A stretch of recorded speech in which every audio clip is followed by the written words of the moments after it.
Loitering Joker.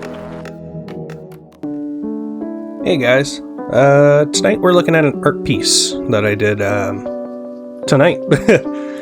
I just finished this, and I wanted to upload this one particularly because, one, it's following a really new process for me, which is kind of working lineless and learning how to build shapes and stuff without needing super fine line work, while still communicating depth, shape,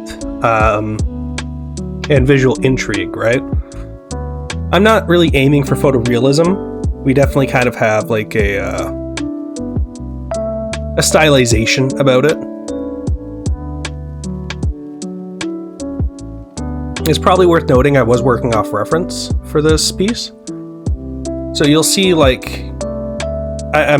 of the stuff I'm pulling here is directly from reference, but it was trying to understand how to communicate the same visual language that was so intriguing about the reference piece to what we were doing with this.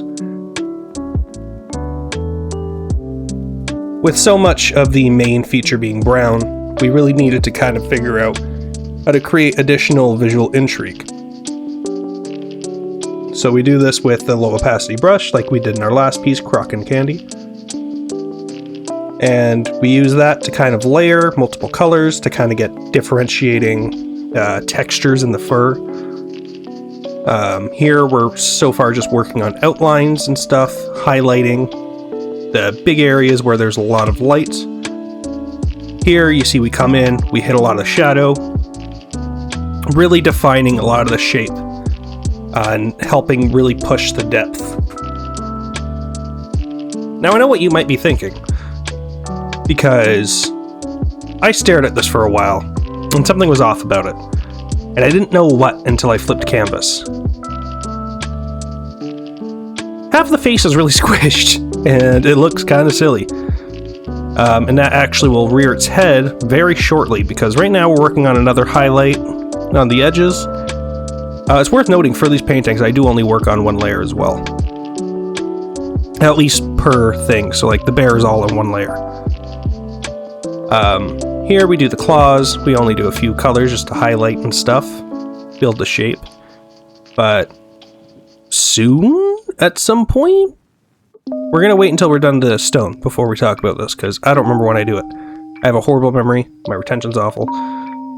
But we got this rock going. So here I kind of build the rock, shape it how I want to communicate how far on it the foot is, or paw. I do some... There! This is what I want to talk about. The eyes. The eyes look super wonky. And they don't feel natural. And a big reason for that is because I had the face so wonky, and I couldn't put my finger on it while I was working on it until very later on. And that's actually something I really want to talk about.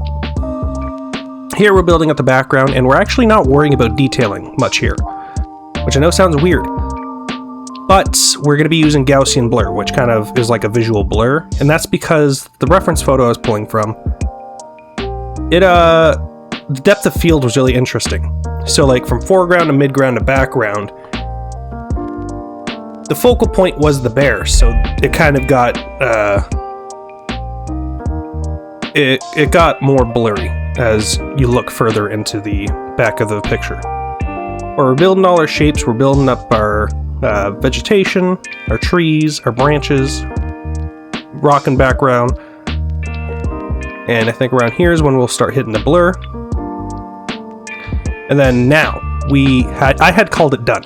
As you can see, I threw my little signature down. It was not done, so we're going to end up going back in, we're going to change up the rock, we are going to fix that face first and foremost, because all the shapes were wrong. Add a little bit of life to those eyes. I was going to add some more fur texture, but I decided I really liked how it was. We're going to blur the background a little more, and we're going to add some more shading on some of the rocks, and I was very happy with this by the time we finally finished it. So yeah, if you could leave a like, maybe subscribe, I'd appreciate it.